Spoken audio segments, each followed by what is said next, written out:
Shalom, we welcome you, Royals. Church is a family, and we are all one kingdom family. In this family, we prepare Sunday service. Ibadah merupakan hal yang esensi dalam komunitas ini, karena dalam ibadah kita bisa mengalami perjumpaan dan menyadari kasih Allah yang begitu besar lewat pujian penyembahan dan doa-doa yang dinaikkan, serta pemberitaan firman Tuhan.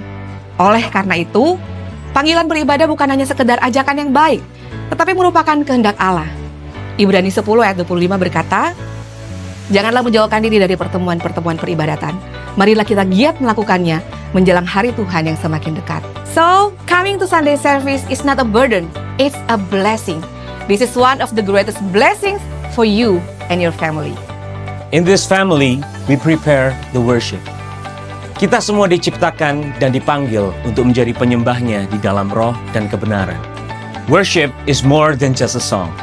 Penyembahan adalah suatu ekspresi ucapan syukur yang keluar dari hati dan kehidupan kita atas keagungan dan kemuliaan Tuhan yang telah memberikan segalanya yang terbaik untuk kehidupan kita melalui pribadi Kristus Yesus. Royals, apapun yang terjadi, let us worship Him at our best through our lives for His glory, because there is power in worship. In this family, we prepare the music. Musik bukan hanya soal nada, chord, maupun harmoni. Lebih dari itu, musik merupakan persembahan dari hati. Di setiap minggu, kami tidak hanya mempersiapkan sebuah aransemen yang indah, tapi kami juga mencurahkan hati kami di setiap melodi yang kami mainkan. Karena musik bukan cuma sebuah seni, tapi melainkan sebuah panggilan dari Tuhan. Music is God's gift to help us worship Him in spirit and truth. In this family, we also prepare the kids. Yes, karena rangkaian ibadah bukan hanya untuk orang dewasa, tetapi juga untuk anak-anak. Mari kita latih anak-anak kita untuk datang kepada Tuhan dan beribadah secara teratur setiap minggunya. Sebab Yesus sangat mengasihi mereka. Di matanya, anak-anak bukanlah pengganggu. Malahan mereka mendapatkan tempat di hati Yesus dan ada dalam rencana Allah. So, dengan membawa anak-anak ke gereja, kita sedang membawa mereka kepada pengenalan akan Tuhan dan kebesaran kasih-Nya. Let us train up the kids in the way they should go. Even when they're old, they will not depart from it. We're called to prepare our hearts and minds for what God has for us today. Get ready to get those, Royals. And these are... Shalom Royals. Sekali lagi Shalom. Yang bersuka cita, mari sama-sama bangkit berdiri dan berikan sorak-sorai bagi Allah yang setia. Mari bawa pujian syukur kita bagi Raja di atas segala Raja. Come on.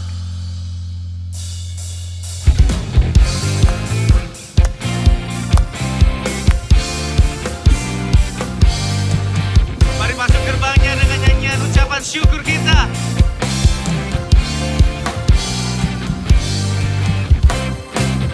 Datanglah ke bait-Nya dengan hati bersyukur, ke dalam pelataran-Nya. Dengan hati bersuka rasakan dan lihatlah betapa baiknya Tuhan bagi yang berlindung padanya. Akan bersorak-sorak, akan bersorak-sorak, bersyukurlah kepada Tuhan, sebab Dia baik, bahwasanya untuk selamanya kasih setianya. Bersyukurlah kepada Tuhan, sebab Dia baik, bahwasanya untuk selamanya kasih setianya.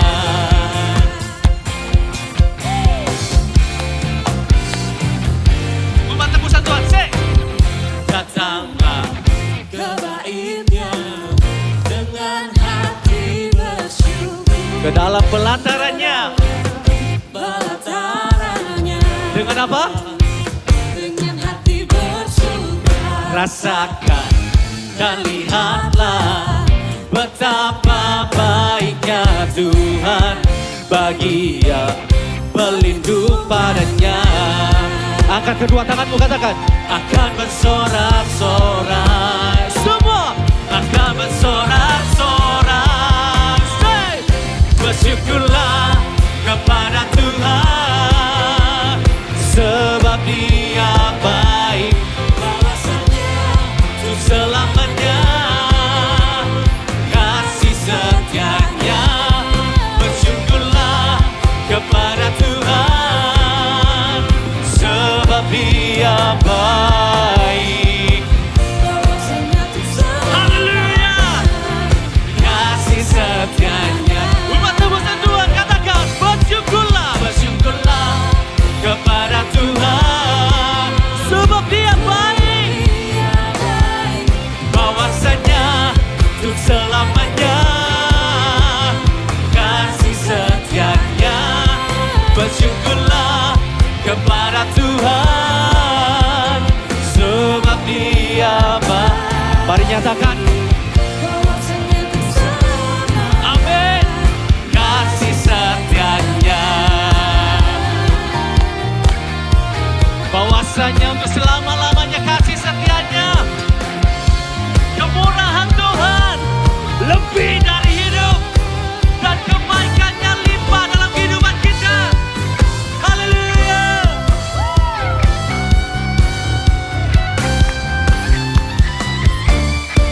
Syukurlah kepada Tuhan, semua, sebab Dia baik, bahwasanya selamanya kasih setianya.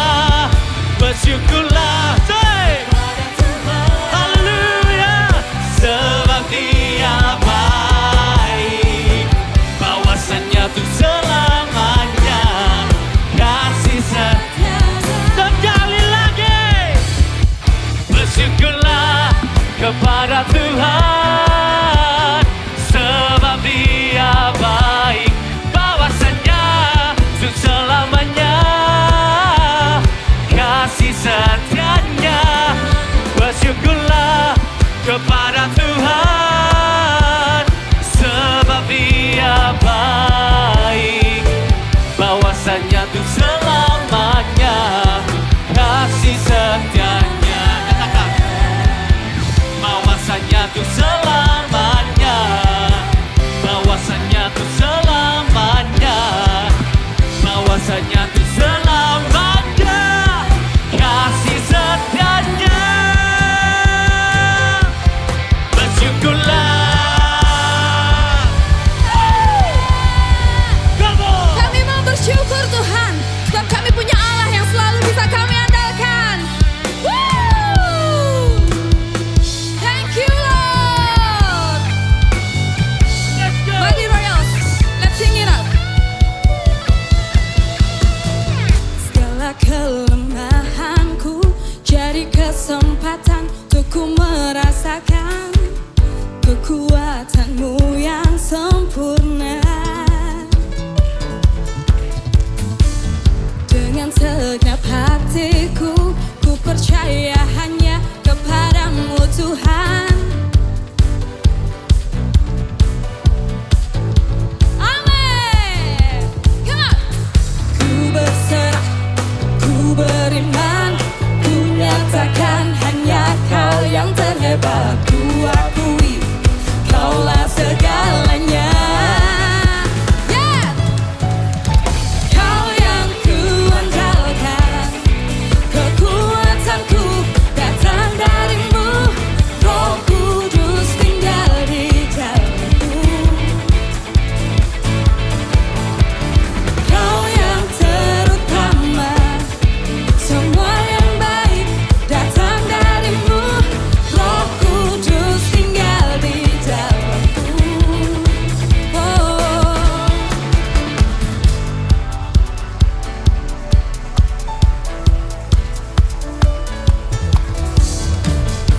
Kosongan dalamku, hanya Yesus saja dapat mengisinya. Hanya Engkau yang dapat menjadikan kami utuh Tuhan. Terima kasih.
Bila ada orang tua yang di sini yang membawa anaknya, bisa diarahkan ke depan ya.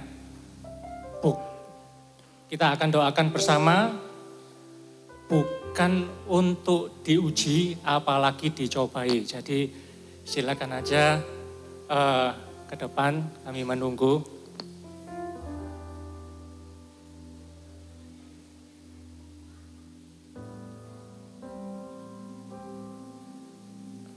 Sebelum saya pimpin di dalam doa, izinkan Om ini atau mungkin Uncle aja ya,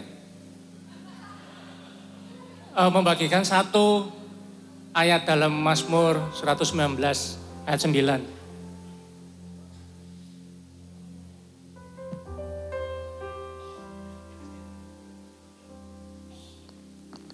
Dengan apakah seorang muda mempertahankan kelakuannya bersih? Dengan menjaganya sesuai dengan firman-Mu. Kita tahu hidup zaman sekarang kita tidak lepas dari namanya gadget. Mulai dari anak kecil, remaja, bahkan orang dewasa. Kita hidup di zaman yang digitalnya bergerak terlalu cepat. Sehingga kita tidak bisa membatasi film apa yang kita tonton, game apa yang kita mainkan, konten apa yang kita lihat. Tapi biarlah hari ini kita mau sebagai anak-anak masih muda ini boleh menjaga sesuai dengan firman-Nya. Ayo kita arahkan tangan kita ke anak-anak ini. Tuhan Yesus yang sangat baik, kami bersyukur Tuhan untuk generasi ini boleh ada di tengah kami. Kami berdoa khususnya bagi Rocky yang Kau tempatkan di tempat ini bukan karena suatu kebetulan, tapi karena rencana-Mu mereka ada di tempat ini. Engkau pimpin Tuhan, jaga setiap langkah mereka, mau berkati setiap langkah mereka. Sertai di dalam setiap pergaulannya. Bersama siapa mereka bermain, bersama siapa mereka bergaul. Dan ajar mereka boleh mengenal Engkau sejak mereka masih kecil. Mencintai akan segala kebenaran-Mu. Terima kasih Tuhan. Dan kami berdoa juga mereka boleh bertumbuh menjadi terang-Mu di mana saja Engkau tempatkan. Kami juga bawa anak-anak roket ke dalam tangan-Mu. Di tengah dunia yang bising sekali dengan konten-konten yang berbau pornografi, rasis, dan segala macamnya Tuhan. Engkau boleh menjaga setiap hati anak-anak ini agar mereka tidak tertarik dengan apapun yang berbau dosa Tuhan. Biarlah mereka boleh bertumbuh, semakin bertumbuh di dalam pengenalannya akan Engkau. Biarlah mereka boleh berani berkata tidak untuk sesuatu yang berdosa Tuhan. Jauhkan Tuhan dari segala macam pornografi dan konten-konten yang tidak betul itu Tuhan. Kami percayakan anak-anak ini ke dalam tangan-Mu. Biarlah mereka berani untuk berbuat yang seturut akan kehendak-Mu saja. Biarlah mereka boleh bergaul di pergaulan yang baik. Kami berdoa Tuhan untuk masa depan mereka. Bahwa masa depan di dalam tangan-Mu tidak akan sia-sia. Tapi masa depan yang penuh harapan, penuh damai sejahtera daripada-Mu. Terima kasih Tuhan. Kami juga bersyukur untuk orang tua yang ada di sini. Kami bersyukur karena Engkau telah mempercayakan kami sebagai orang tua bagi anak-anak ini. Biarlah hikmat-Mu yang dari surga boleh ada dengan kami, di mana kami boleh mendidik mereka, bukan hanya dengan berkata-kata saja, tetapi juga menjadi teladan bagi mereka. Ajar kami untuk berdoa, bukan hanya sekedar marah-marah. Ajar kami Tuhan, supaya di dalam rumah tangga yang kami ada saat ini, boleh menjadi tempat di mana anak-anak ini boleh bertumbuh di dalam pengenalannya akan Engkau. Kami berdoa juga untuk kakak Rocky, kakak Roket yang ada tempat ini. Biarlah jeripayah mereka tidak sia-sia Tuhan. Biarlah mereka ada sukacita di mana anak-anak ini bisa bertumbuh mengenal akan Engkau. Berikan hikmat setiap kata yang mereka keluarkan. Ada sukacita yang tertanam di dalamnya dan mengajak anak-anak ini untuk bertumbuh dan semakin kuat di dalam pengenalannya akan Engkau. Kami mau menyerahkan Tuhan, generasi ini di masa dunia digital yang semakin berjalan dengan cepat ini Tuhan. Engkau mau jagai setiap hati mereka, setiap tingkah laku mereka. Dan kami percaya Tuhan, di dalam Engkau saja hanya ada kekuatan Engkau sebagai benteng bagi mereka. Kami mau serahkan generasi ini hanya ke dalam tangan-Mu saja. Hanya di dalam satu nama Tuhan Yesus Kristus Allah kami yang hidup. Haleluya. Amin. Amin. Saya persilakan untuk adik-adik Rocky dan adik-adik Roket untuk kembali ke ruangannya. Karena Bapak Ibu mereka akan beribadah di ruangan mereka masing-masing. Dan saya persilakan semua jemaat Royals untuk duduk kembali. Terima kasih untuk Ko David yang sudah mendoakan generasi kita. Dan hari ini saudara kita ada satu storyteller. Ada sebuah kesaksian dari seseorang yang berkomsel di Jeko.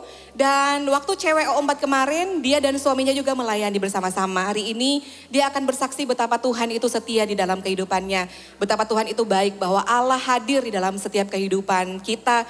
Terutama di dalam kehidupan dia, meskipun melewati badai-badai kehidupan, Allah tidak pernah meninggalkannya. Tapi justru Allah membuktikan bahwa dia adalah jawaban dari setiap kesulitan dan dia adalah Allah yang memelihara. Oleh karena itu, saya mau panggil untuk storyteller kita hari ini, Lovelita Sevanya. Ya, mari kita berikan tepuk tangan yang meriah buat Lovi. Shalom Royals, perkenalkan nama saya Lovelita Sevanya. Thank you buat Ko Andrew dan pastoral team yang sudah memberikan kesempatan untuk saya bisa membagikan kasih Tuhan atas keluarga kami. Jadi saya mau menceritakan tentang kejadian yang dialami oleh papa saya. Jadi ada temannya papa yang meminjamkan rumahnya untuk bisa papa pakai sebagai gudang. Nah lalu di bulan Juni kemarin, papa dikabarin kalau rumahnya sudah terjual. Jadi papa harus segera memindahkan barang-barangnya. Informasinya sangat mendadak di hari Selasa dan deadline-nya di hari Sabtu sudah harus bersih rumahnya. Nah karena informasinya mendadak jadi papa perlu bikin rak agar barang-barang itu bisa tersusun rapi dan muat di dalam rumah kami. Nah waktu hari Jumatnya papa bikin rak bersama pegawai dan juga ada tukang. Tapi karena supaya lebih cepat jadi papa ikut membantu. Nah waktu hari Jumat itu lagi potong kayu, papa menggunakan gerinda untuk potong kayunya. Nah gerindanya terlepas dan mengenai jempol kaki kiri dan punggung kaki kirinya papa. Lalu lompat mengenai paha kanannya papa. Lalu papa segera dilarikan ke salah satu rumah sakit yang ada di Wiyung. Di sana kami tanya sama dokternya, ini perlu ronsen nggak dok? Nggak perlu katanya, hanya perlu dibersihkan dan dijahit. Nah, papa itu toleransi sakitnya tuh sangat tinggi sekali. Tapi pada waktu proses dijahit, papa tuh sangat kesakitan yang luar biasa sampai teriak-teriak. Dan kayak seperti obat biusnya tuh nggak bekerja gitu. Atau mungkin kurang dosisnya juga nggak tahu gitu. Nah jadi total jahitnya itu di jempol 6, di punggung kaki 16, dan di paha kanan tuh 5. Total jahitan 27 jahitan. Dengan papa merasakan obat biusnya tidak bekerja. Tapi bisa dilihat di sini, papa tetap sukacita ya, meskipun wajahnya terlihat lelah gitu. Sudah teriak-teriak kesakitan tapi tetap ada sukacita di sana. Nah singkat cerita, di hari Sabtunya terasa nyeri. Kami berpikir ya mungkin karena memang luka, karena kan memang dijahit ya pasti nyeri. Terus hari Minggunya kok mulai bengkak dan mulai membiru. Akhirnya kami datang ke rumah sakit ortopedi dan di sana dianjurkan untuk di ronsen. Kami mengetahui ternyata tulangnya papa patah di sana. Jadi tulang bagian jempolnya itu patah. Bisa dilihat ini ya di lingkaran itu. Nah, setelah patah, tapi tetap meskipun sudah tahu fakta bahwa patah, tetap sukacitanya papa tuh nggak hilang. Karena sukacita itu datang dari Tuhan Yesus ya saudara. Jadi meskipun dalam keadaan kondisi yang nggak baik sekalipun, sukacita itu nggak akan pernah hilang. Nah, lalu kami tahu bahwa biaya rumah sakit di ortopedi itu sekitar 40 sampai 50 juta. Yang dimana nominal itu adalah sangat besar bagi kami. Lalu dokter menyarankan, gimana kalau ke Ciputra Hospital saja? Saya juga bertugas di sana dan di Ciputra Hospital itu kerjasama dengan asuransinya papa. Oke, kami ke sana. Kami ke sana ternyata biaya di sana 80 juta sekian. Yang dimana plafonnya papa itu hanya 10 juta. Jadi sisanya itu kami harus bayar secara mandiri. Dan tentu saja itu sangat besar bagi kami. Lalu akhirnya kami memutuskan untuk memakai BPJS. Jadi dari Ciputra Hospital kami pergi ke salah satu rumah sakit di Surabaya Timur. Di sana kami tahu kalau pakai BPJS itu bisa melalui IGD. Jadi nggak perlu vaskes, bisa langsung. Akhirnya dari perjalanan dari Citraland ke sana itu jam setengah 10 malam. Dan saya di jalan tuh saya sangat maksudnya saya nggak pernah sekalipun merasa kalau saya nggak bisa beli sesuatu, ya sudah aku bisa nabung atau nggak usah beli juga nggak apa-apa. Tapi pertama kalinya dalam hidup saya saat itu saya merasakan saya sakit hati karena saya nggak punya uang gitu untuk bayar rumah sakit yang sebesar itu. Harusnya kan kalau saya punya uang sebesar itu, papa langsung masuk, nggak perlu melewati perjalanan yang panjang ke Surabaya Timur. Dan saya merasakan saya sakit hati sekali, saya kecewa gitu. Dan uang itu ternyata segalanya loh. Saya berpikir pernyataan itu benar ternyata. Kalau uang itu segalanya. Saya nangis di jalan, gak tahu papa mama tahu enggak. Nah lalu sampai di rumah sakit, dokter langsung bilang ini harus dioperasi. Dan operasinya dijadwalkan di hari Seninnya, di hari Senin pagi. Lalu kami diberitahu kalau biaya operasinya sekitar 30 juta. Dan BPJS hanya bisa menanggung sebagian, sisanya kami harus yang bayar. Ya sisanya tuh 30 juta itu. Ya bagi kami ya sudah, berarti memang biaya operasinya segitu. Dan itu bahkan lebih murah dibandingkan rumah sakit yang lain. Oke, jadi papa opnam di sana, hari Seninnya operasi, puji Tuhan operasinya berjalan dengan baik. Kami bertemu dengan dokter bilang di lukanya papa itu masih banyak pasir dan serpihan kayu dan besi. Jadi hanya dijahit saja di rumah sakit yang pertama. Dan ternyata tulangnya kan patah gitu ya.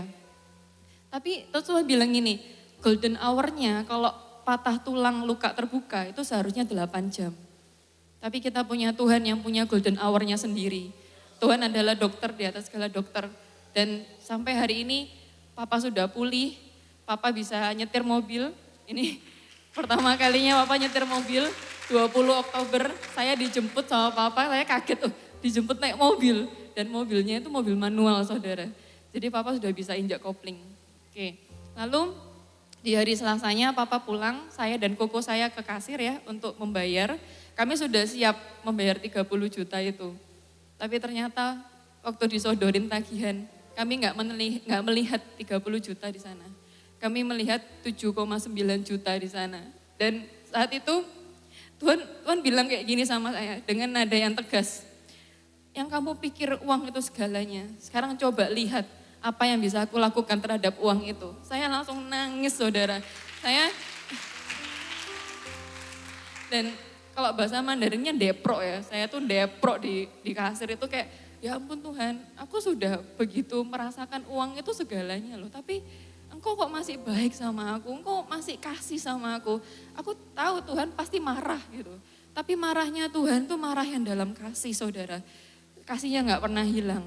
Dan gak sampai di situ saja saudara. Tapi pengobatannya papa dari rumah sakit pertama, dari ortopedi, terus BPJS itu kami klaimkan ke asuransinya papa. Memang prosesnya gak mudah, ribet sekali. Tapi Tuhan campur tangan. Semuanya tercover full. Semuanya. Dan lalu di bulan Agustus saatnya papa operasi yang kedua untuk lepas kawat, itu biayanya sekitar 14 juta sekian. Dan kami tahu plafonnya papa hanya 10 juta. Jadi ya sudah 4 jutanya memang kita yang bayar gitu. Tapi enggak saudara, Tuhan itu luar biasa. Dia enggak bisa bekerja dengan cara yang biasa saja. Jadi harus luar biasa dan harus komplit. Dan biaya operasi yang kedua kami klaimkan ke asuransi. Terus temannya papa yang agent bilang ke saya gini, Lovi ini sudah diklaim, udah di approve. Dan di approve-nya 14 juta full cover. Dan itu kayak kok bisa gitu. Tuhan segitu baiknya sama saya. Jadi di sini saya mau bilang bahwa Tuhan itu meskipun kita salah gitu ya, tapi marahnya Tuhan tuh yang marah yang gemes gitu ya. Loh Alana kamu tuh ya gitu ya. Jadi tapi kasihnya tuh yang lebih besar, yang lebih luar biasa. Seharusnya kalau orang marah, kamu anggap uang segalanya ya sudah, bayarin itu gitu. Tapi enggak sama Tuhan. Dia gantikan semuanya bahkan full cover. Jadi kayak seperti kami itu enggak bayar apapun. Dan kami juga bersyukur kami ada di Royal Family. Kami menerima support dan bantuan doa dan Royal Care, dari Casey Jeko juga. Itu sungguh luar biasa saudara. Kita perlu punya komunitas yang bisa support kita ya. Dan lalu tapi kasih dan kebaikan yang mau saya sampaikan di sini itu tidak berfokus pada semuanya berjalan dengan baik. Tapi berfokus pada bagaimana kasih Tuhan itu melebihi dari apapun. Melebihi dari pergumulan kita. Tuhan yang lebih besar dari kita. Dan kasih Tuhan ini yang membuat saya tuh kembali kepada Tuhan. Membuat saya, hati saya dipulihkan dan kembali kepada Tuhan. Jadi saya mau tutup di ayat Efesus 3 ayat 20. Bagi dialah yang dapat melakukan jauh lebih banyak daripada apa yang kita pikirkan. Mungkin kita pikir ini berat, ini besar. Tapi Tuhan tuh jauh lebih besar daripada itu. Jadi yuk Royals, di saat mungkin kita mengalami pergumulan, mungkin ada hal yang kita pikir ini tuh besar, ini tuh berat. Tapi ketahuilah bahwa Tuhan itu lebih besar, Tuhan itu lebih hebat. Dan kita bersyukur kita punya Tuhan di atas segalanya. Dan mari kita tetap fokus sama Tuhan, kita jalani hari sama Tuhan. Saya pun juga diingatkan, saya pun bertobat akan hal ini. Dan kasihnya tuh terlebih besar dari apapun. Tuhan mampu melakukan segala sesuatu lebih daripada apa yang kita pikirkan. Dan let God be God. God love you Royals. Thank you. Thank you Celovi. Terima kasih Tuhan. Atas penyertaan-Mu untuk Celovi. Terima kasih atas penyertaan-Mu untuk kami semua Bapak. Bahkan dalam kekecewaan kami pun Kau mampu menunjukkan siapa sebenarnya Engkau Tuhan. Siapa sebenarnya pribadi-Mu. Kasih setia-Mu sungguh sangat melingkupi kami Tuhan. Engkau begitu baik. Terima kasih Yesus. Kasih setia-Mu adalah kasih yang menyembuhkan. Kasih setia-Mu adalah kasih yang memulihkan.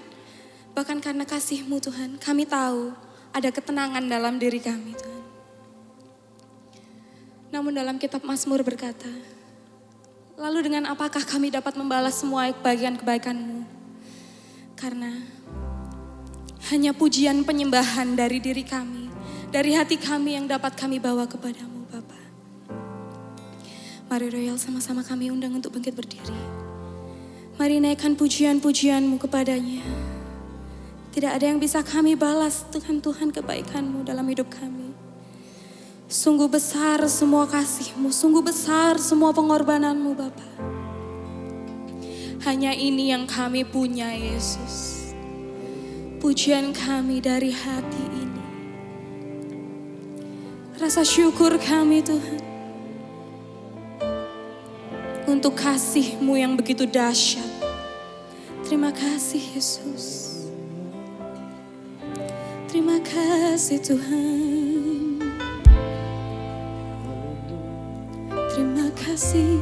Terima kasih. Mari naikkan ucapan syukur-Mu. Mari naikkan ucapan syukur-Mu.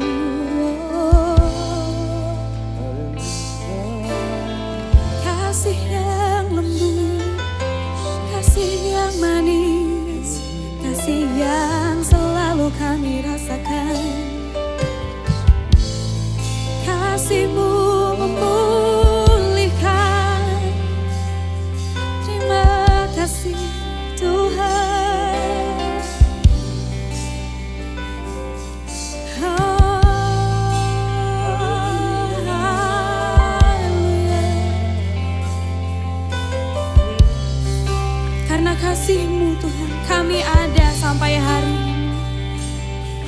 kasih-Mu begitu besar kepada kami. Terima kasih Tuhan.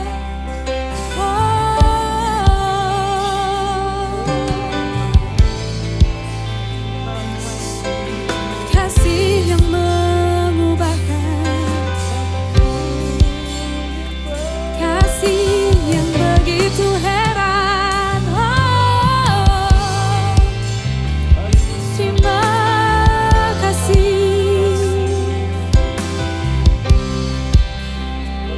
Terima kasih Tuhan.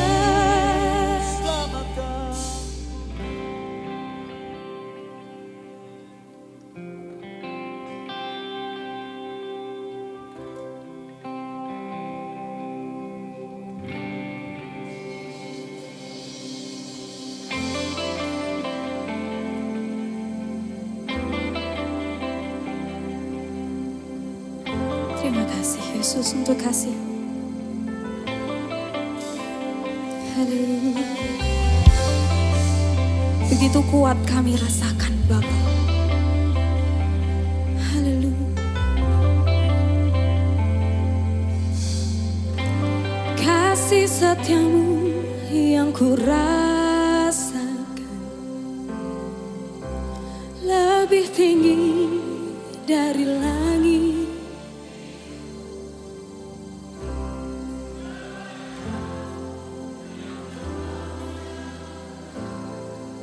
Lebih dalam dari lautan. Berkat-Mu yang telah ku terima sempat membuatku terpesona. Apa yang tak pernah ku pikirkan, itu yang Kau sediakan bagiku.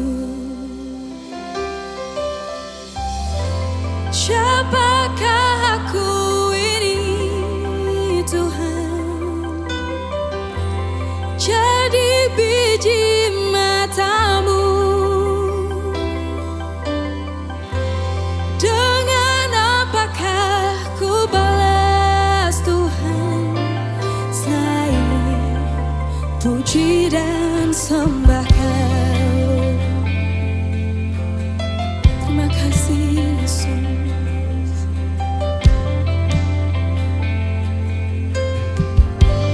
Kasih setiamu yang ku rasakan lebih tinggi dari langit biru. Kebaikan-Mu yang telah Kau nyatakan lebih dalam dari lautan. Berkat-Mu yang telah ku terima sempat membuatku terpesona. Apa yang tak pernah ku pikirkan, itu yang Kau sediakan bagiku. Terima kasih Yesus. Siapakah aku ini Tuhan?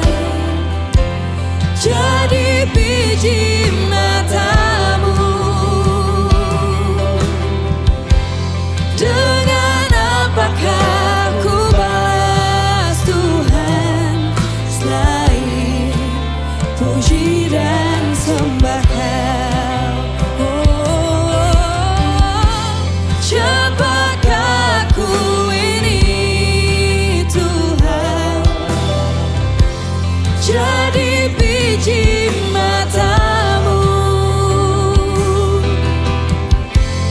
Dengan apakah ku balas Tuhan selain puji dan sembah Kau. Siapakah aku ini Tuhan? Kau selalu menganggap kami berharga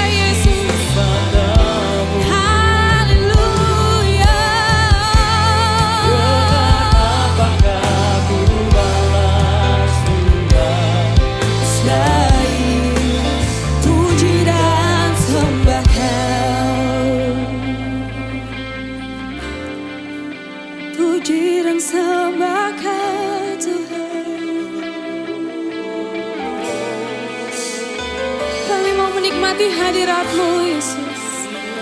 Sebab Engkau yang terlebih indah dari apapun. Oh, kami mau puji dan sembahkan.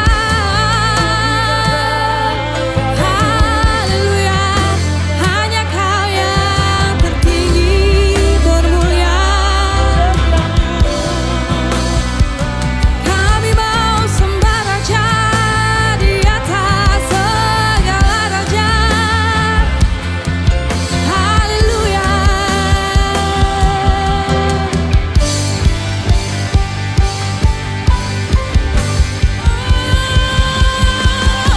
Oh, siapakah ku ini Tuhan? Jadi biji mata-Mu. Dengan apakah ku balas Tuhan selain puji dan sembah Kau? Come on Royal. Siapakah aku ini Tuhan? Jadi biji mata-Mu. Dengan apakah ku balas Tuhan selain puji dan sembah Kau? Oh, siapakah aku ini Tuhan? Jadi biji mata-Mu. Dengan apakah ku balas Tuhan selain puji dan sembah Kau? Mari nyatakan Royal, siapakah aku ini Tuhan? Jadi biji mata-Mu. Dengan apakah ku balas Tuhan selain puji dan sembah Kau? Siapakah aku ini Tuhan? Jadi biji mata-Mu. Dengan apakah ku balas Tuhan selain puji dan sembah Kau? Dengan apakah? Dengan apakah ku balas Tuhan selain puji dan sembah Kau? Kemuliaan untuk Tuhan kita Yesus Kristus. Terima kasih Yesus. Benar Tuhan, hanya Engkau yang terindah. Berkati kami hari ini Bapa, bila kami hari ini berkumpul untuk beribadah kepadamu. Bukan dengan kuat gagah kami datang, tapi dengan hati yang lapar akan kebenaran firman-Mu. Hati yang mau dibentuk Bapa. Berkati kami, berkuasalah Roh-Mu atas setiap kami, dan pakai lidah bibirku untuk menyampaikan apa yang menjadi isi hati-Mu. Terima kasih Bapa, hanya di dalam nama Tuhan Yesus kami sudah berdoa dan mengucap syukur. Haleluya. Amin. Shalom Royal. Senang sekali bisa bertemu Anda semua hari ini. Saya harap semuanya dalam keadaan yang baik. Terima kasih kepada tim PAW yang sudah melayani dengan baik. Dan juga kepada segenap tim pastoral, kepada Ko Andrew, kepada juga setiap pengembalan di tempat ini. Terima kasih untuk waktu dan kesempatannya saya diizinkan berbicara hari ini. Terima kasih juga kepada Lofi tadi, ya diuji tapi jadi pinter. Jadi tahu bahwa bukan uang segalanya, tapi ada Tuhan. Oke, masih dalam tema gereja kita bulan ini. Maintaining Perseverance Spirit, saya memberi judul khotbah saya, God is better than you think. Tuhan lebih baik dari apa yang kita pikirkan. Khotbah ini saya awali dengan cerita pada beberapa tahun yang lalu, saya pernah ada dalam keadaan yang diuji sedemikian rupa. Mulai dari ayah saya sakit, dia waktu itu kena serangan stroke. Saya pun juga tidak lama kondisi kesehatan saya juga memburuk. Saya harus dirawat oleh psikiater juga. Dan pada saat itu saya juga menanti anak. Ya, Ko Richard tahulah seberapa hancurnya saya pada saat itu. Dan juga ada masalah pekerjaan yang besar. Dan juga masalah-masalah lain yang datang bertubi-tubi. Menariknya, masalah tersebut datang justru pada saat saya memutuskan untuk mengikut Tuhan lebih sungguh-sungguh. Di tengah badai itu bahkan saya sampai bertanya ke istri saya, bagaimana sih caranya bisa bahagia lagi? Karena saya nggak tahu kapan proses ini, masalah ini akan selesai. Bagaimana caranya saya nggak tahu. Bahkan ada seorang teman yang datang ke saya dan bertanya, buat apa ikut Tuhan? Kalau hidupmu tuh malah jadi seperti gini. Malah jadi ya lebih buruk daripada sebelumnya. Saya pada saat itu tidak bisa menjawab pertanyaan ini. Namun melalui perenungan Tuhan, saya mendapat jawabannya. Mari kita buka firman Tuhan dalam Yakobus 1 ayat 2 sampai 4. Saudara-saudaraku, anggaplah sebagai suatu kebahagiaan apabila kamu jatuh ke dalam berbagai pencobaan. Sebab kamu tahu bahwa ujian terhadap imanmu itu menghasilkan ketekunan. Dan biarkanlah ketekunan itu memperoleh buah yang matang, supaya kamu menjadi sempurna dan utuh dan tak berkekurangan suatu apapun. Firman yang diawali dengan sebuah paradoks. Di tengah cobaan disuruh berbahagia. Gimana caranya ya? Tapi ternyata memang secara perasaan Yakobus paham, sulit untuk bisa bahagia di tengah pencobaan. Sehingga Yakobus berpesan agar kita menganggap atau consider bahagia. Dengan kata lain, kita memutuskan untuk mengambil sikap berbahagia. Kita mengambil sikap, kita merasa beruntung terlepas keadaannya. Kenapa? Nah, ini yang menarik. Karena ujian yang diizinkan ini akan menghasilkan ketekunan. Sebelum saya lanjut membahas ketekunan, saya mau menggarisbawahi bahwa ujian yang dimaksud ini adalah ujian terhadap imanmu. Seperti dalam ayat 3 tadi kan. Jadi bukan ujian karena kita berdosa, karena kita salah. Karena jawaban atas ujian itu sesimpel bertobatlah. Dalam versi BUMK ayat 3-nya, sebab kalian tahu bahwa kalau kalian tetap percaya kepada Tuhan, pada waktu mengalami cobaan, akibatnya ialah kalian menjadi tabah.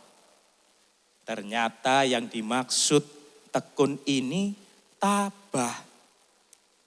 Tabah dalam Kamus Besar Bahasa Indonesia berarti tetap dan kuat hati dalam menghadapi kesulitan.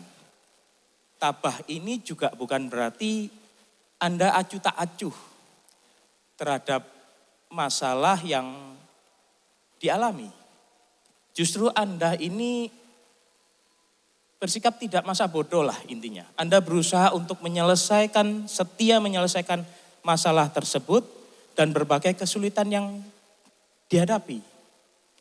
Dalam terjemahan New Living Translation, ketekunan juga berarti endurance. For when your faith is tested, your endurance has a chance to grow. Jadi, dan juga dalam versi New King James Version, dibilang bahwa ketekunan ini juga berarti kesabaran. Jadi nggak heran ya, waktu kita mungkin ada yang doa, Tuhan saya mau jadi orang yang sabar. Apakah ujuk-ujuk kita itu jadi orang yang sabar besokannya? Makanya ada kata-kata, sehingga kita ini justru malah diuji sama orang-orang yang menguji kesabaran kita.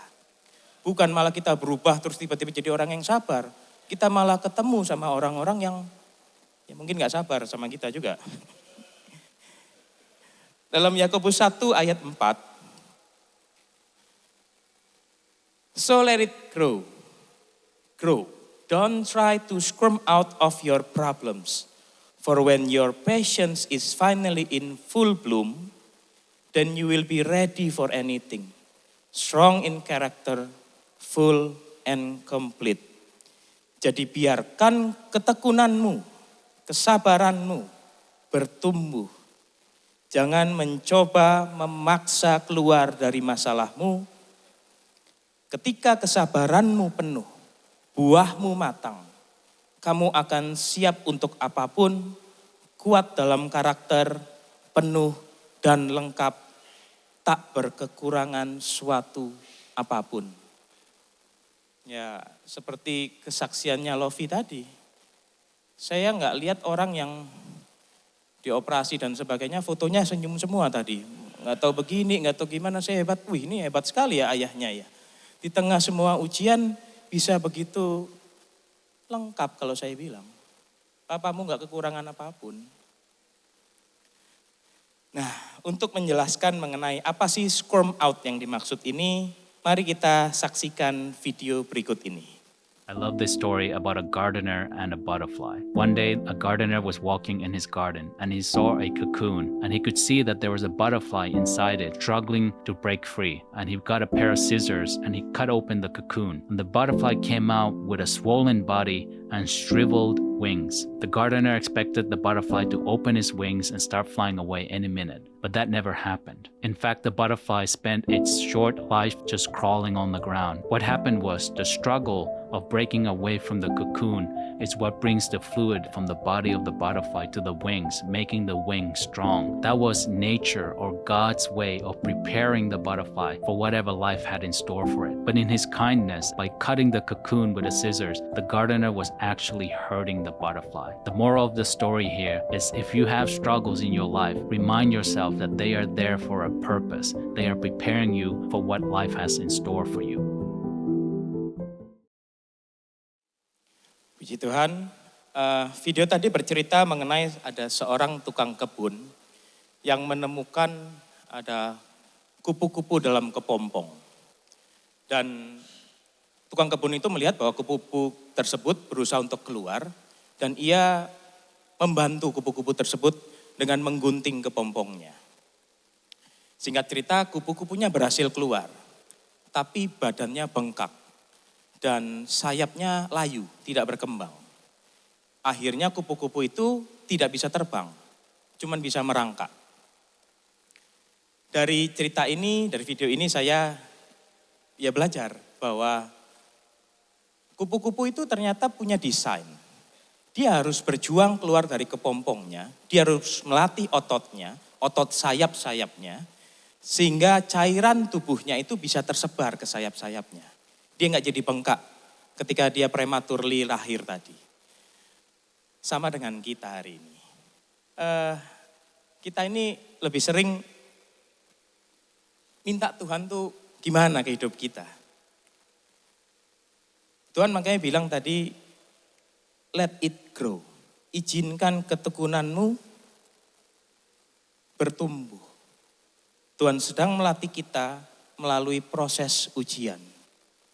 Tuhan pasti punya maksud dan tujuan atas proses tersebut yang mungkin kita awalnya nggak bisa pahami. Tapi menurut saya nggak apa-apa, Tuhan nggak minta kita paham semua kok. Dia cuma minta kita percaya. Dan bedanya dengan kupu-kupu, Tuhan juga janjikan satu hal lagi.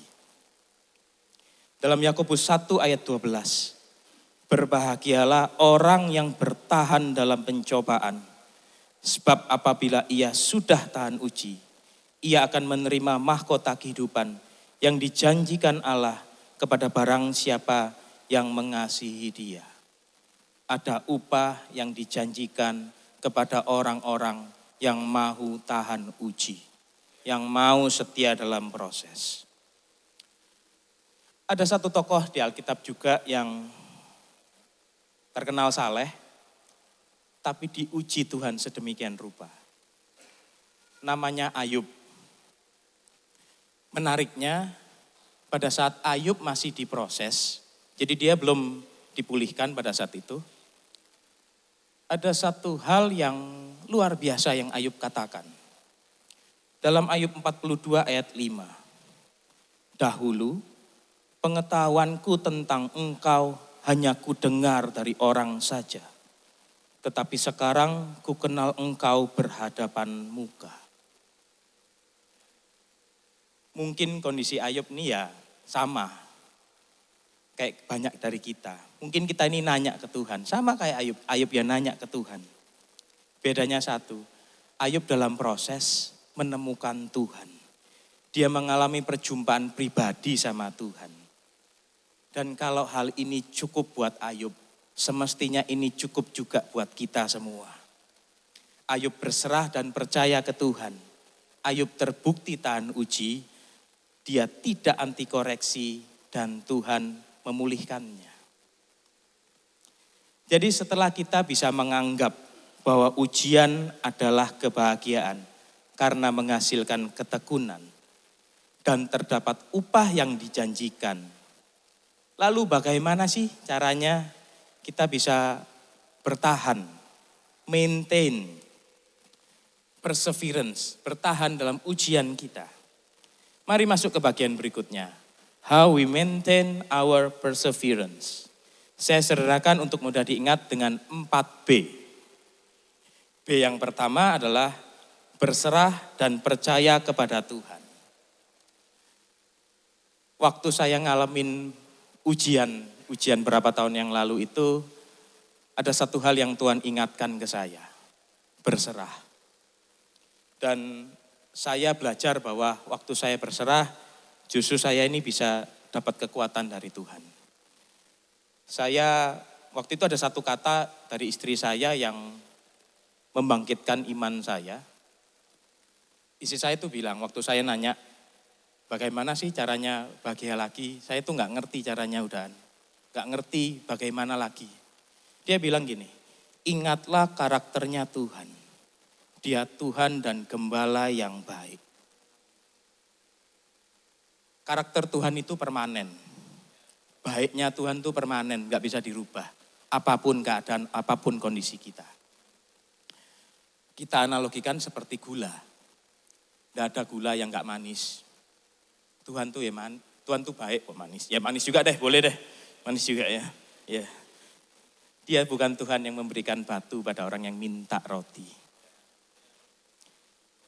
Tuhan itu terlepas apapun keadaannya, punya rencana. Dia mendatangkan kebaikan untuk orang-orang yang mengasihi. Dan saya jadi belajar untuk percaya pada kebaikan Tuhan. Nah, pertanyaannya, setelah saya berserah tadi itu, belajar berserah kita ngomong, apakah masalah atau ujian saya ini langsung hilang? Ya ternyata tidak. Tetapi masalah itu tidak lagi mempengaruhi hidup saya. Hal ini seperti yang dikatakan Bill Johnson dalam salah satu bukunya. Iman tidak menyangkal keberadaan suatu masalah, tetapi hanya menyangkal pengaruhnya. dengan iman kita dimampukan untuk melihat bahwa kebaikan Tuhan itu lebih berpengaruh dari masalah kita. Uang tadi yang Lofi bilang, masalah kita lebih tidak berpengaruh dibanding Tuhan. Tuhan lebih berkuasa dari masalah kita. Hal ini seperti yang dialami Abraham pada saat Tuhan meminta Ishak dipersembahkan. Abraham mau dan dimampukan mempersembahkan Ishak karena Abraham percaya bahwa kebaikan Tuhan lebih besar dari ujiannya. Dia percaya bahwa Tuhan pasti punya maksud yang baik, walaupun mungkin faktanya anak itu diminta. Tapi Abraham tetap berserah pada kebaikan Tuhan. Dalam proses pemurnian emas, emas juga harus dipanaskan sedemikian rupa agar material yang membuat emas tidak murni itu hilang. Jadi si pandai emas ini tahu ya seberapa panas yang dibutuhkan, apa yang dibutuhkan prosesnya semuanya, pasti si pandai emas ini tahu. Begitu juga Tuhan, dia paham seberapa kita tuh harus diproses, sampai seberapa kita harus diproses. Tapi dia juga merasakan loh panasnya itu, merasakan loh sedihnya kita itu, merasakan kekecewaannya kita itu. Karena dia Tuhan yang tidak pernah meninggalkan kita. Dia Immanuel, dia selalu bersama-sama kita. Dan salah satu tanda emas sudah selesai diproses atau sudah murni adalah emas tersebut tidak lagi bersifat magnetis. Artinya emas tersebut tidak lagi terikat dengan medan magnet bumi. Dan sama halnya dengan kita. Apakah hari ini kita lebih tertarik dan percaya dengan dunia dibanding dengan Tuhan? Dibanding kebaikan Tuhan. Mana yang lebih mempengaruhi kita? Saya juga teringat mengenai proses yang saya dan istri alami dalam menantikan anak selama 6 tahun. Saya ingat pada saat itu saya adalah orang yang berusaha untuk mengontrol semua hal.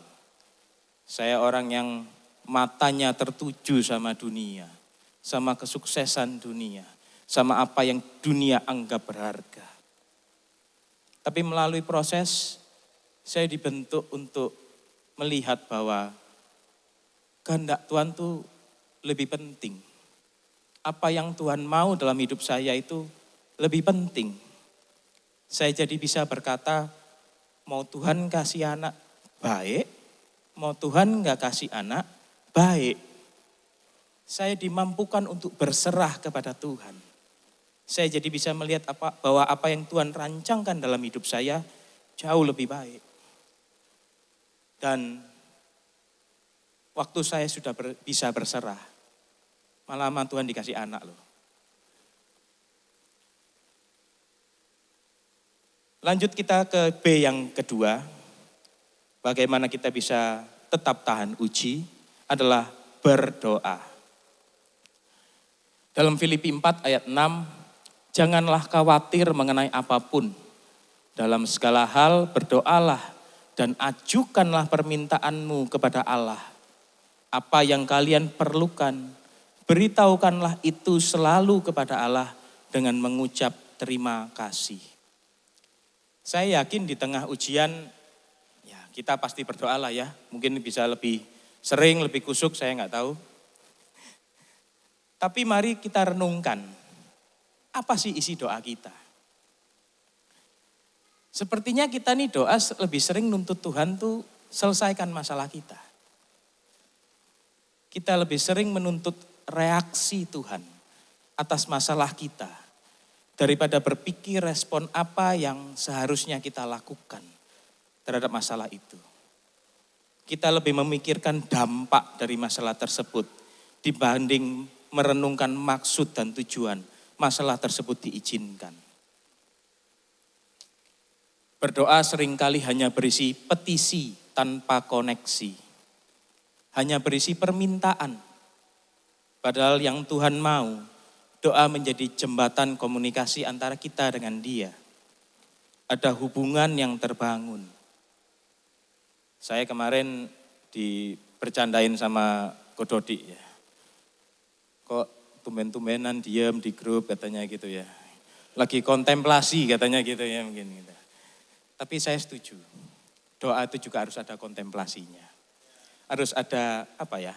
Harus ada Tuhan yang mungkin ngajak kita berpikir, ngajak kita mungkin ada yang mendengar, saya nggak tahu. Karena Tuhan itu juga Bapa kita. Jangan kita datang ke dia itu cuman, tolong beresin ya, minta ini ya. Posisinya tuh harus posisi mendengar, bukan cuman bicara. Tuhan kan ada dalam setiap fase hidup kita. Dia lo setia. Tapi giliran ada masalah, minta terus ya kan. Doa itu juga harus jujur dan pribadi ke Tuhan.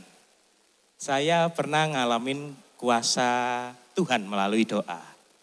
Padahal doa yang saya doakan ini tuh sebenarnya sangat sederhana. Dan jujur paling sangat nggak kayak doa.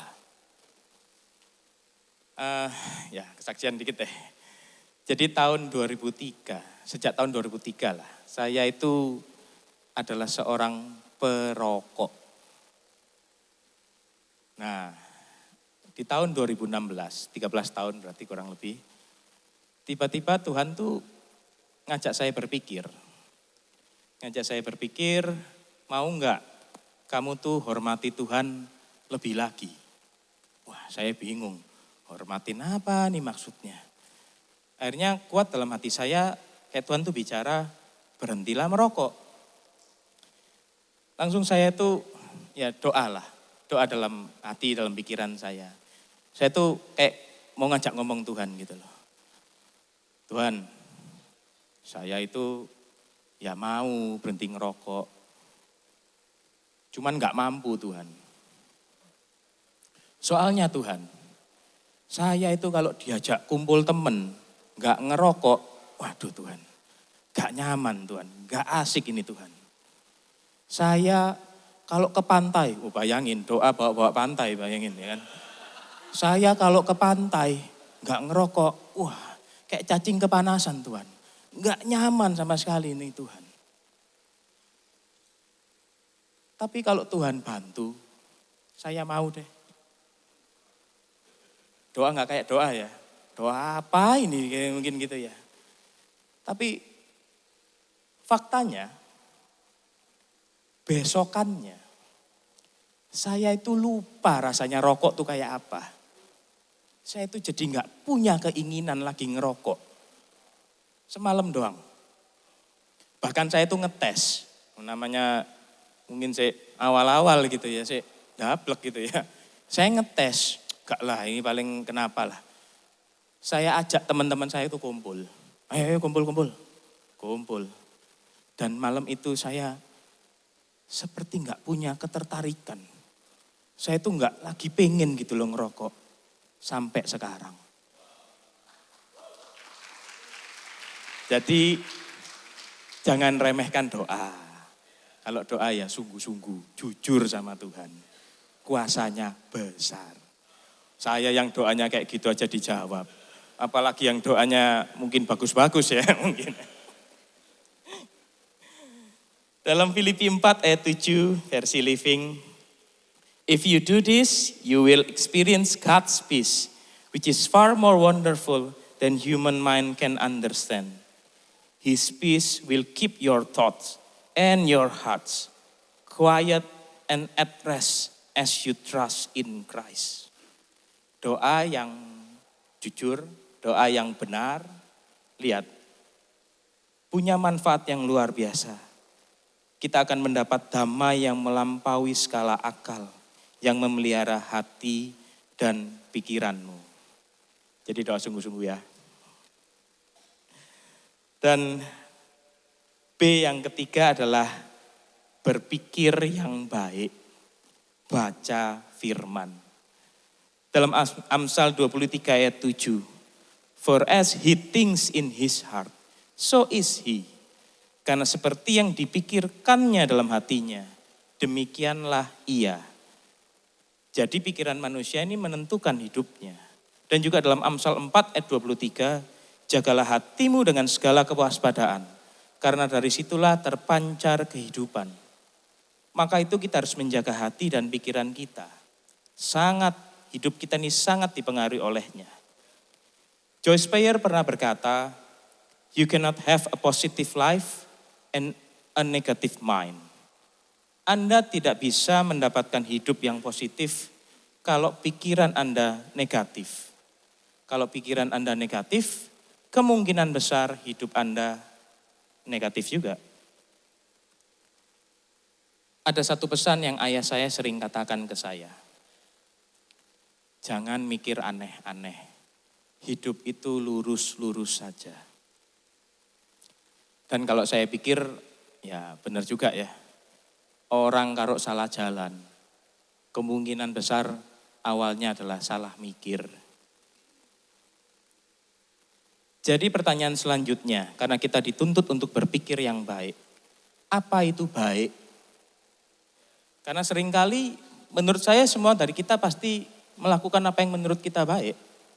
Seringkali kita memikirkan apa yang menurut kita juga baik. Jadi sederhananya tolak ukur baik atau tidak adalah apakah yang kita pikirkan ini selaras dengan kebenaran firman Tuhan. Firman Tuhan itu seperti cermin yang membantu kita melihat muka kita. Gak ada atau dari kita semua yang tanpa cermin bisa lihat muka kita. Mata kita cuma dua, gak ada yang di belakang kan. Mau di belakang pun juga gak bisa lihat. Butuh cermin, butuh firman Tuhan yang menunjukkan. Dalam Filipi 4 ayat 8. Akhirnya saudara-saudara, isilah pikiranmu dengan hal-hal bernilai yang patut dipuji, yaitu hal-hal yang benar, yang terhormat, yang adil, murni, manis, dan baik. Yang benar cuman firman Tuhan. Roma 10 ayat 17, jadi iman timbul dari pendengaran, dan pendengaran akan firman Kristus. Jadi cara kita berpikir baik adalah kita harus terus mengisinya, mengisi pikiran kita dengan firman Tuhan, merenungkannya. Sehingga pada saat kita diperhadapkan dengan ujian-ujian yang sulit, dengan pilihan-pilihan yang mungkin secara manusia kita nggak bisa. Firman ini yang muncul. Firman ini yang menguatkan kita untuk tabah. Kalau pikiran kita sudah diisi dengan hal-hal yang baik, maka sudah seharusnya kita bisa melakukan B yang keempat. B yang keempat adalah berbuat baik. Dalam Yakobus 2 ayat 17, begitulah juga dengan iman. Jika tidak dinyatakan dengan perbuatan, maka iman itu tidak ada gunanya. Perbuatan baik adalah wujud dari iman kita. Jadi dengan tetap berbuat baik dalam keadaan apapun, justru kita sedang melatih iman kita. Jangan nunggu sampai, nanti kalau sudah Tuhan pulihkan dan sebagainya. No. Justru ketika kita tahu bahwa iman harus menghasilkan perbuatan, mari berbuat baik. Yesus tidak berhenti berbuat baik. Mungkin boleh dibantu next slide. Yesus tidak berhenti berbuat baik meski ia sedang menanggung kayu salib. Bahkan ya, ketika ia sedang tergantung di kayu salib, masih sempat-sempatnya loh selamatin orang di sebelahnya. Bayangin kalau Yesus cuma fokus ke penderitaannya. Lewat itu satu. Mau dia ngomong hebat juga, mau itu sebelahnya juga, wah lewat. Kalau Tuhan cuma fokus sama penderitaannya. Justru karena Tuhan fokus sama kehendak Bapa, fokus sama tujuan dan fungsinya, dia tetap bisa melakukan perbuatan baik di tengah penderitaannya. Yesus tidak menyerah pada saat dia diperlakukan tidak adil. Dia rela haknya diambil. Dia nggak bawa-bawa kuasa di kayu salib. Dia tahu ini harus selesai demi kita semua. Tuhan memilih untuk tetap jadi teladan buat kita semua. So mari kita review lagi, ingat lagi bagaimana kita bisa menjaga tetap tahan uji. Masih ingat nggak? 4B. B yang pertama adalah berserah dan percaya kepada Tuhan. B yang kedua berdoa. B yang ketiga berpikir yang baik, baca firman. Dan B yang keempat adalah berbuat yang baik. Cerita lagi nih jadinya. Suatu hari saya menemani istri ke toko buku. Pada saat itu toko bukunya ada promosi. Beli 3 buku dapat tambahan diskon. Wah, dengar kata diskon langsung. Ya kan, 3. Oke, beli 3 buku. Singkat cerita Foni cari-cari, ketemu 3 buku yang dia mau. Udah. Nah, tapi salah satu bukunya itu kondisinya itu nggak baik. Nggak ada sampulnya, udah kotor, banyak bekas orang udah baca gitu kan. Ya, terus kemudian Foni nanya ke penjaga tokonya, ada nggak stok yang baru? Dan dijawab, tinggal 1 itu Bu. Terus nggak lama penjaga tokonya datang lagi, dia bilang, Bu, tapi yang 1 buku ini, yang jelek ini, nggak bisa ikut promosi yang tadi Bu. Loh. Jadi kalau Ibu mau beli, kita pisahin, tapi saya kasih diskon mentok Bu. Waduh. Tapi syaratnya untuk yang 2 buku, berarti kan 3 kurang 1, 2 ya. Oh jadi hitung-hitungan nih. 3 kurang 1 kurang jadi 2, Ibu harus tambah lagi 1. Singkat cerita Foni beli 4 akhirnya. Yang 1 buku yang jelek tadi dikasih diskon mentok, tetap diambil akhirnya. Tapi saya dari cerita ini saya merenung. Gimana ceritanya ya kalau buku ini itu orang. Bayangin, udah habis manis sepah dibuang. Dulu mungkin dia dipajang sama seperti buku yang lain. Tapi mungkin ada orang-orang yang mau baca gratisan mungkin, atau pengen tahu, pengen ngintip isi buku ini apa, dibukalah plastiknya. Kemudian buku itu mungkin sorry ngomong ya, karena sudah nggak ada plastiknya, tambah lama ya tambah kotor. Sepertinya dia diperlakukan nggak adil nih buku. Yang lain masih plastikan, indah, nggak ada cacat gitu mungkin, nggak ada hal yang kurang. Buku ini, sorry ngomong bahasa lainnya, habis-habisan. Tapi saya diajak berpikir Tuhan, gimana kalau perspektifnya dilihat dari sisi fungsi? Saya rasa ini buku yang sangat spesial. Sampai edisi terakhir, eksemplar terakhir, kondisi dedel duel, tetap dibeli orang. Berarti secara fungsi, ini buku yang memenuhi tujuannya diciptakan. Tujuannya dibuat. Isi dari buku ini luar biasa. Buku ini gak fokus lagi sama sampulnya, sama tempat dia ditempatkan, sama perlakuan yang berbeda dari toko tersebut. Padahal bisa loh, buku ini mungkin ya kalau orang protes, ini toko buku kan disingkat TB. Ini jangan-jangan B-nya bukan buku ini, bangunan ini kayaknya ini kan. Salah ini saya ditempatkan. Kita ya sama loh. Sering mungkin kita berpikir begitu loh. Jangan-jangan saya ditempatkan di keluarga yang salah. Jangan-jangan saya ditempatkan di sekolah yang salah, di lingkungan yang salah, di komunitas yang salah. Jangan-jangan saya salah gereja. Dan jangan-jangan saya salah Tuhan.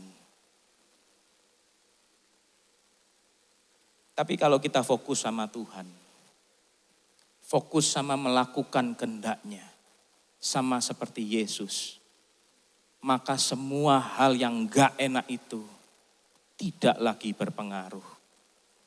Kita jadi tinggal dalam iman.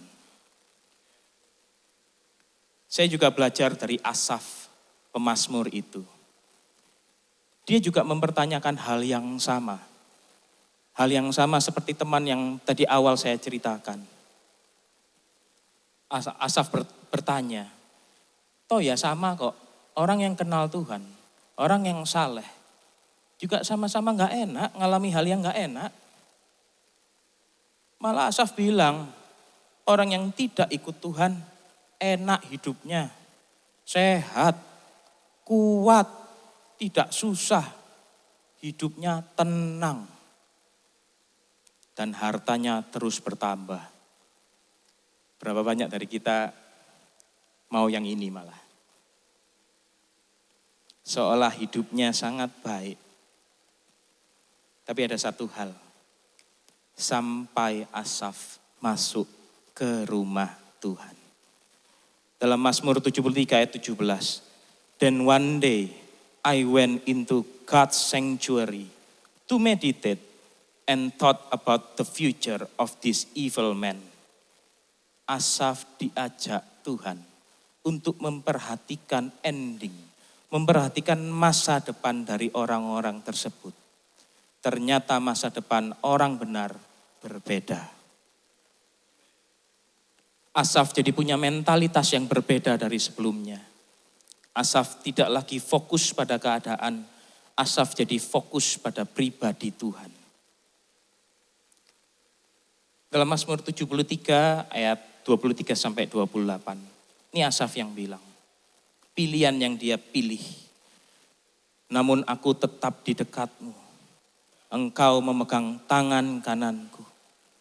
Kau bimbing aku dengan nasihat dan kau terima aku dengan kehormatan kelak.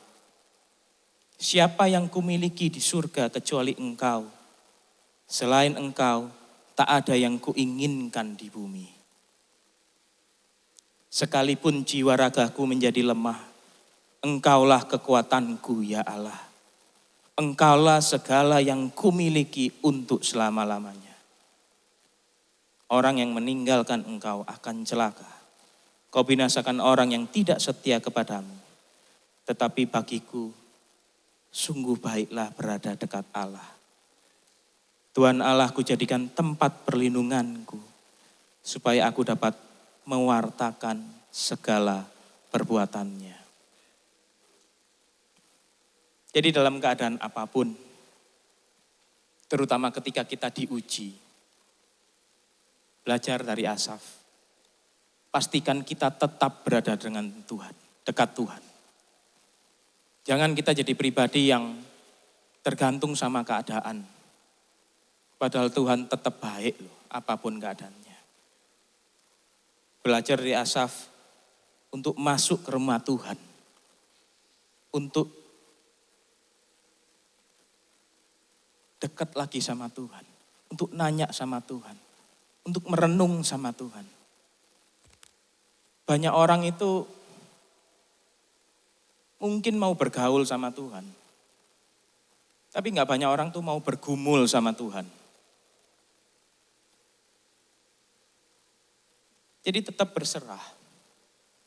Meski mungkin kita tidak bisa menyelami pekerjaan Tuhan. Percayalah ada Tuhan yang memegang masa depan kita. Jangan curiga sama Tuhan. Dia yang punya masa depan.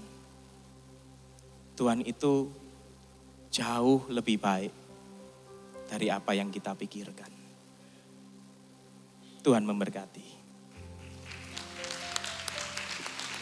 Mari kita satu hati dalam doa.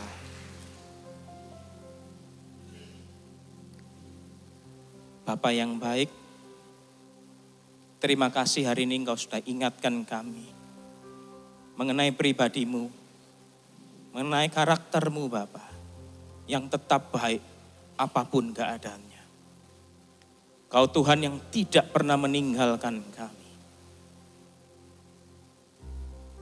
Kau pasti punya maksud Tuhan atas setiap ujian yang mungkin dari setiap kami hadapi.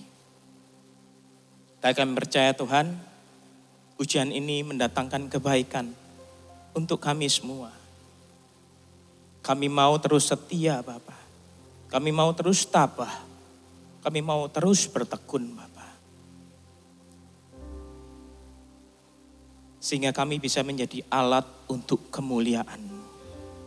Kami bisa menjadi alat untuk mewartakan perbuatan-Mu.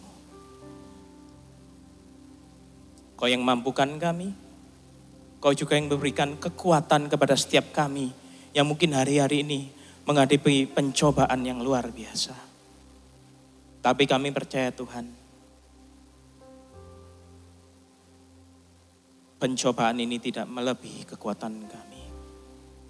Karena ada Engkau yang besar, karena ada Engkau yang jauh lebih baik dari apa yang kami bayangkan, dari apa yang kami pikirkan. Berbicaralah Bapa terus untuk setiap kami. Hamba-Mu selesai sampai sini, tapi terus beracaralah. Nyatakan kebaikan-Mu, nyatakan hati-Mu Bapa untuk setiap kami. Terima kasih Bapa, hanya di dalam nama Tuhan Yesus kami sudah berdoa dan mengucap syukur. Amin. Tuhan memberkati.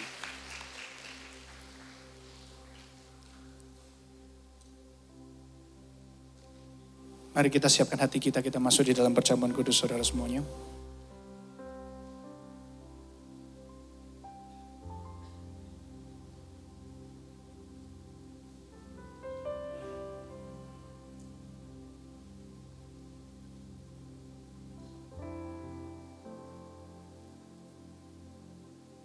Mari kita bangkit berdiri, semua yang sudah terima anggur perjamuan. Ada kabar baik buat kita semuanya hari ini. Kita semua yang sedang bergumul di dalam pencobaan. Semua yang sedang bergumul dalam masalah kita. Sedang bergumul dalam tantangan. Ibrani bilang gini, sekarang kita punya imam besar agung yang sudah melintasi semua langit. Gak ada satupun yang tidak pernah ia alami. Semuanya telah ia alami. Ia mengerti kelemahan-kelemahan kita. Ia mengerti pencobaan-pencobaan yang sedang kita hadapi. Tapi dia ngomong gini, dia paham itu semuanya dan dia tidak pernah berdosa. Karena itu, pagi hari ini, yuk kita hampiri tahta kasih karunia. Kita mau bawa diri kita masuk di batas kasih karunia. Supaya mendapatkan apa? Mendapatkan kasih karunia, mendapatkan pertolongan kita tepat pada waktunya. Kita bersyukur hari ini ada Tuhan Yesus yang telah terlebih dahulu memberikan nyawanya. Telah terlebih dahulu melintasi semua hal yang hari ini kita bisa lihat apa yang dia kerjakan. Kalau ia setia, kalau ia tahan uji, sampai ia menyelesaikan semua pertandingan kehidupannya. Maka olehnya kita juga mampu saudara semuanya. Mari angkat perjamuan ini tangan kanan kita angkat roti tangan kanan kita. Melebihi kepala kita dan kita menghormati pengorbanan Kristus di atas kayu salib.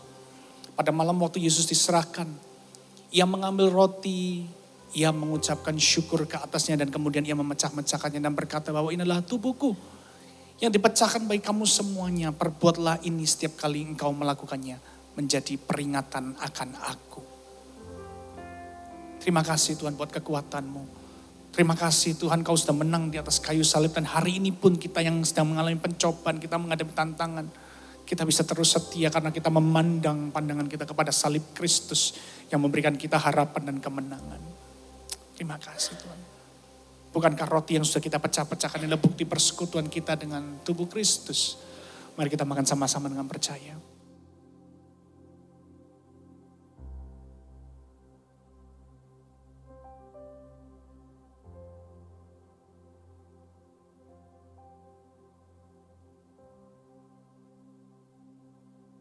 Angkat cawan tangan kanan kita. Kemudian setelah itu ia mengambil cawan dan berkata, cawan adalah cawan perjanjian baru yang dimeteraikan oleh darahku untuk penebusan dosamu. Lakukan ini setiap kali engkau melakukannya menjadi peringatan akan aku.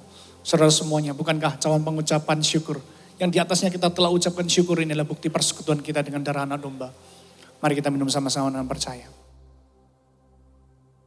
Terima kasih Tuhan. Terima kasih untuk setiap pengharapan yang kami miliki di dalam Engkau. Terima kasih Engkau tidak pernah meninggalkan kami sendiri. Untuk kami berusaha dengan kekuatan kami. Tapi kami percaya Tuhan saat kami hampiri Engkau. Kasih karuniamu, anugerahmu, pertolonganmu memampukan kami Tuhan. Terima kasih. Kami mau pandangan kami terus tertuju kepada Engkau. Tidak pernah Engkau melepaskan kami Tuhan. Dan kami percaya Engkau sedang berjalan bersama-sama kami. Melewati semua badai hidupan ini. Dan kami percaya Engkau sendiri yang akan berkata kepada badai itu, tenanglah. Dan kami pun bisa tenang bersama-sama dengan Engkau. Terpuji namamu, di dalam nama Yesus kami berdoa. Kami ucapkan syukur kami. Haleluya. Amin.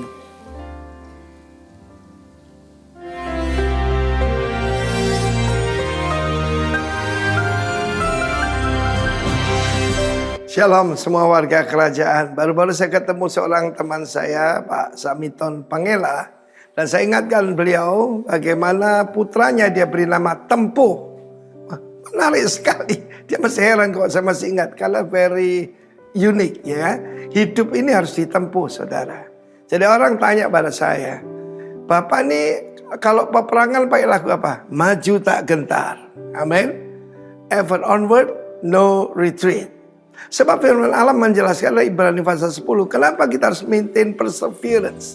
Kenapa kita harus tahan uji? Kenapa kita harus tahan menghadapi penderitaan, cercaan dan sebagainya? Firman Allah mengatakan Ibrani 10:35, besar sekali reward ataupun pahala yang menantinya. Perhatikan bukan gaji loh. Reward itu berarti terakhir kalau Tuhan Yesus datang. Akan ada pengadilan tahta Kristus. Ya saudaraku, kita akan menerima reward daripada dia. Bagi yang setia, bagi yang menantikan Tuhan dengan sungguh-sungguh. Lalu firman Allah juga mengatakan apa risikonya kalau tidak tahan uji dan mundur? Binasa saudara. Ya, karena itu sering saya katakan kendaraan iman saya yaitu personel yang mundur itu sudah saya rusakkan. Supaya cuma ada maju dan naik. Amin. Semua marga kerajaan harus menyanyikan yaitu maju tak gentar. Nah, Ibrani pasal 10 bukan cuma besar ya. Kita memerlukan ketekunan ayat 36 ya. Supaya sesudah melakukan, perhatikan, melakukan kehendak Allah, kamu memperoleh the great promise. Bukan cuma great promise, reward, tapi great promise. Sebab sedikit, bahkan sedikit waktu lagi. Loh Pak, itu Abraham menunggu 25 tahun. Sedikit di hadapan Tuhan, mungkin 1 detik. Kalau kita berpikir dengan kronos, kita akan susah. Orang dalam penjara menunggu kapan. No. Kita memandang dengan pola pikir kekekalan. Dia tidak akan menangguhkan, tapi orangku benar akan hidup oleh iman. Menurutkan diri, aku tidak berkenan kepada ayat terakhir berkata begini. Firman Allah menjelaskan di dalam ayat 39. Kita bukan orang yang mundur. Ya, bukan orang mundurkan di dan binasa. Orang yang percaya dan beroleh hidup. Karena itu dalam hidup ini, the most important thing is adalah percaya. Percaya bahwa Tuhan itu tidak pernah ingkar janji. Dan ukuran sedikit waktu lagi ini penting saudaraku ya. Sedikit waktu. Sebenarnya saya memberikan contoh. Sebab banyak sekali kejadian dalam Alkitab saya nanti akan tambahkan. Mereka tidak mau menanti dan akibatnya kerajaan ini diambil seperti Saul. Dan kita melihat bagaimana orang yang tidak tahan. Contoh saya memberikan contoh tentang bagaimana orang memegang mobil. Dan yang terakhir bisa bertahan, dia mendapatkan mobil itu. Itu baru mobil. Mobil berapa sih harganya? Tapi Tuhan menjanjikan great reward and great promise. Karena itu semua warga kerajaan lakunya cuma maju tak gentar. Tidak ada yang mengasihani diri sendiri. Karena dia yang berjanji tidak akan menangguhkan kedatangannya. Karena itu dalam hidup ini selalu menantikan kedatangan Tuhan. Dan orang yang menantikan Tuhan akan menguduskan dirinya. Supaya seperti pengantin yang berhias untuk pengantinnya. God bless you warga kerajaan. Maju tak gentar. Haleluya. Amin.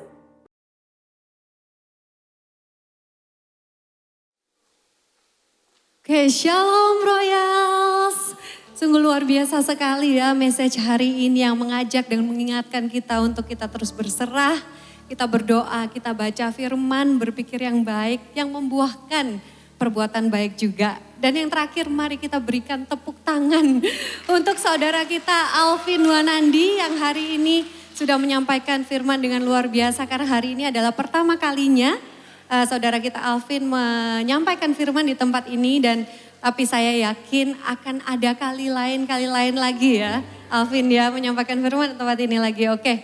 Dan hari ini kita ada 2 persembahan, yaitu persembahan reguler dan juga persembahan Royal Care. Royal Care ini adalah persembahan yang akan kita gunakan untuk membantu saudara-saudara kita yang membutuhkan, yang sudah tergabung di dalam KC atau Komsel. Karena itu sebelum kita membawa persembahan kita, saya akan pimpin dalam doa terlebih dahulu. Mari kita berdoa Royals. Sungguh luar biasa Tuhan apa yang Engkau telah perbuat, apa yang Engkau telah kerjakan di dalam kehidupan kami ya Bapa. Kami sungguh mengucap syukur kalau kami boleh berada di tempat ini seperti sekarang ini ya Tuhan. Kami percaya itu semua karena penyertaan-Mu saja ya Bapa. Karena itu pada hari ini kami mau membawa yang terbaik dari apa yang kami punya ya Tuhan. Kami berdoa Tuhan supaya apa yang kami bawa ini boleh memperluas pekerjaan-Mu, kerajaan-Mu ya Tuhan melalui gereja kami. Hanya di dalam nama Tuhan Yesus Kristus kami berdoa. Haleluya, amin. Mari sambil persembahan dijalankan, persembahan Royal Care boleh dilakukan dengan amplop ya. Dan reguler boleh dimasukkan ke kantong ataupun melalui QRIS yang terpasang di layar di belakang saya. Sambil persembahan dijalankan, saya akan membacakan pengumuman apakah hari ini ada yang baru pertama kali hadir di tempat ini, boleh melambaikan tangannya. Belum ada ya? Bagus, berarti ini adalah jemaat-jemaat kita yang setia semuanya. Seperti tadi yang kita sudah dengar ya dari kesaksian saudari kita. Lofi ya, sungguh satu luar biasa sekali kalau kita itu bisa berada di dalam satu komunitas yang baik. Dan Lofi juga tergabung di dalam salah satu KC yang ada di tempat ini, yaitu KC Jeko ya, kebetulan Lofi ada di KC Jeko. Dan mari saya encourage untuk Bapak Ibu Saudara sekalian yang belum tergabung di dalam KC, boleh scan QR Code yang ada di depan dan boleh cari-cari tahu kira-kira KC apa sih yang ada di tempat ini. Selain lewat QR Code mungkin Bapak Ibu Saudara juga boleh mendatangi pelayan yang ada di tempat ini untuk bertanya tentang KC. Dan kemudian next week preacher kita juga akan dilayani oleh produk dalam Royal gitu bilangnya, bukan produk dalam negeri, produk dalam Royal ya yang juga sangat kita bangga-banggakan setiap kali ya, yaitu Pastor Andrew Juwana yang adalah Royal Lead Pastor kita di tempat ini. Saya yakin dan percaya semua orang di sini pasti sudah mengenal dia ya. Dan saya juga nggak sabar untuk menantikan apa yang Tuhan akan sampaikan melalui Ko Andrew minggu depan. Dan sosmed, saya juga nggak capek-capek untuk mengajak saudara-saudara sekalian untuk memfollow. Tetapi saya sebenarnya lumayan yakin karena sudah beberapa bulan mungkin ya diumumkan. Saya yakin semua yang ada di tempat ini pasti sudah follow ya kan. Jadi mungkin sekarang itu adalah kita harus tag mungkin kalau kita ada Komsel atau kita merasa terberkati dengan khotbah hari ini. Mungkin kita ada foto-foto, boleh kita post di story dan kita tag @Royal_Surabaya dan mengajak mungkin follower kita yang lain untuk juga memfollow @Royals.Surabaya. Dan kemudian berikutnya adalah Rock Christmas Celebration. Rock Celebration akan diadakan di tanggal 10 Desember tahun 2025 ini di jam 18.30 dan akan diadakan di sini di Royal Praise Hall. Akan dilayani oleh Pendeta Timotius Arifin Teja Sukmana dan bertemakan Wonderful Counselor.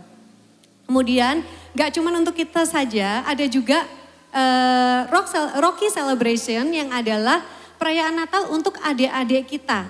Jadi untuk Bapak Ibu Saudara sekalian yang mempunyai anak di bawah 12 tahun ya, itu boleh mengikuti Rocky Royal dan Menorah Christmas Celebration pada tanggal 13 Desember jam 5 sore sampai jam 7 malam. Keterangan lebih lanjutnya ada di bumper di belakang saya. Dan kemudian hospitality kita hari ini kita akan diberkati oleh roll cake Dan yang terakhir saya juga akan mengundang Dodi Sujanto untuk mengumumkan tentang Royal Heart. Shalom saudara semua Royals, ada satu pelayanan baru yang akan diadakan di gereja ini, yaitu Royal Heart. Apa Royal Heart itu? Royal Heart seperti tadi yang Alvin bilang bahwa kasihnya Tuhan itu permanen. Kalau kita mengimani itu tentu harus kita wujudkan dalam perbuatan. Royal Heart adalah membagikan bingkisan ya kepada orang-orang di sekitar kita, di mana gereja kita berdiri, yang bisa membantu kebutuhan hidup dari orang-orang di sekitar kita. Untuk perdana ini kita akan membagikan kepada tenaga keamanan dan kebersihan di perumahan Royal Residence, di showroom Honda, untuk tenaga keamanan kebersihan di Mitra 10 dan Royal Square di seberang Superindo seberang itu. Kapan diadakan? Diadakannya ada tanggal 29 November, hari Sabtu jam 8 pagi. Karena itu kami mengundang jemaat untuk berpartisipasi. Ada 2 kegiatan yang kami mengundang untuk kami mencari volunteer. Ya, yang pertama adalah ketika kita mempacking bingkisan tersebut, akan ada 320 bingkisan yang akan kita bagikan. Kami butuh volunteer untuk mempacking. Itu diadakan pada hari Jumat tanggal 28 Novembernya, jam 5 sore di gereja ini. Dan kemudian untuk pembagian bingkisannya, itu Sabtu tanggal 29 November 2025, kita berkumpul jam 7 pagi. Nah, bagi saudara yang rindu untuk ikut bisa menghubungi nama-nama yang tertera di sini. Dan kami sekali lagi mengucap syukur kalau Bapak Ibu bisa ikut, tetapi ada kuota yang terbatas ya, jadi tidak bisa semua ikut, ada slotnya, ada kuotanya. Tentu kita akan mengikutkan yang siapa mendaftar terlebih dahulu. Tetapi jangan khawatir kalau misalnya slotnya sudah habis, Bapak Ibu bisa ikut untuk program kita yang selanjutnya. Karena kita tidak berhenti hanya sekali ini saja. Kita berdoa supaya gereja kita bisa menjadi terang, garam, menyatakan kasih lebih luas lagi di tempat di mana gereja kita berdiri. Ibrani 13 ayat 16, dan janganlah kamu lupa berbuat baik dan memberi bantuan, sebab korban-korban yang demikianlah yang berkenan kepada Allah. Sekali lagi saya mengajak untuk kita semua mendaftar sebagai volunteer di 2 acara yang akan segera kita laksanakan di tanggal 28 dan 29 November. Terima kasih, Tuhan memberkati. Saya undang Pastor Richard untuk bisa doa berkat untuk kita semua. Terima kasih. Yuk bagian berdiri yuk, kita akhiri ibadah kita hari ini. Mari kita angkat tangan kita mau terima berkat dari Tuhan. Kiranya Tuhan memberkati engkau dan melindungi engkau. Tuhan menyinari engkau semuanya dengan wajahnya, memberikan engkau kasih karunia. Dan Tuhan menghadapkan wajahnya kepadamu, memberikan engkau damai sejahtera. Terimalah berkat yang terbaik dari kerajaannya, yang Tuhan memberkati engkau semuanya mulai sekarang sampai selama-lamanya. Seluruh warga kerajaan yang siang hari ini kita sudah menerima berkat Tuhan, kita mau sama-sama katakan. Amin. Tuhan Yesus memberkati. Selamat berhari Minggu. Sampai jumpa minggu depan.